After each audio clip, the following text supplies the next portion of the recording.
بسم اللہ الرحمن الرحیم۔ آج ہمارا موضوع ہے کہ تکبیر تشریق کی حقیقت اور اصلیت کیا ہے اور یہ کب پڑھی جائے گی۔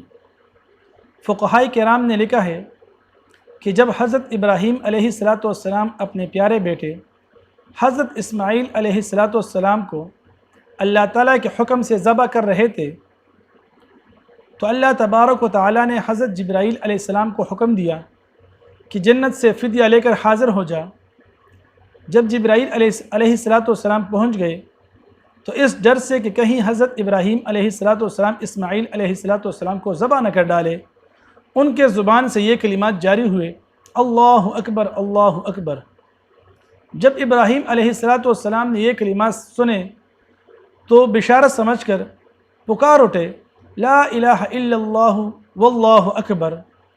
حضرت اسماعیل علیہ السلام سمجھ گئے کہ کوئی فدیہ آ گیا ہے تو اللہ اکبر وللہ الحمد کہتے ہوئے اللہ تعالیٰ کی حمد اور اس کا شکریہ ادا کرنے لگے۔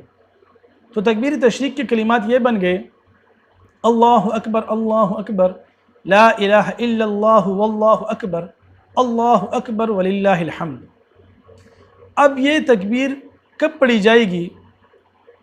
تو تکبیر تشریق 9 ذی الحجہ کے فجر کی نماز کے بعد سے لے کر 13 ذی الحجہ کی عصر کی نماز کے بعد تک فرض نماز کی سلام پھیرنے کے بعد ایک مرتبہ بلند آواز سے کہنا واجب ہے، البتہ عورت اس کو آہستہ سے کہے، اور اس کا صحیح وقت یہ ہے کہ جب انسان فرض نماز کی سلام پھیرے اور ابھی تک اس کا سینہ قبلے سے نہ پھرا ہو اور نہ کوئی ایسا کام کیا ہو جس سے نماز کی بنا ممنوع ہو جاتی ہو، تو اس وقت تک یہ تکبیر کہنا ضروری ہے۔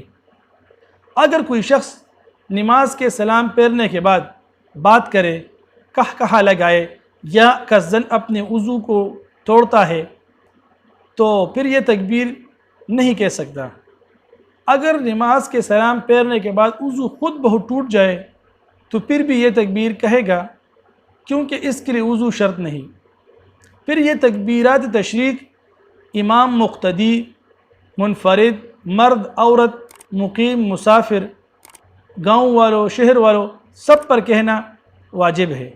لیکن یہاں پر ایک ضروری بات کہ مرد اس تکبیر کو بلند آواز سے پڑھیں گے، مردوں کے لیے اس تکبیر تشریق کو بلند آواز سے پڑھنا سنت ہے، البتہ عورتیں اس کو آہستہ سے پڑھے گی۔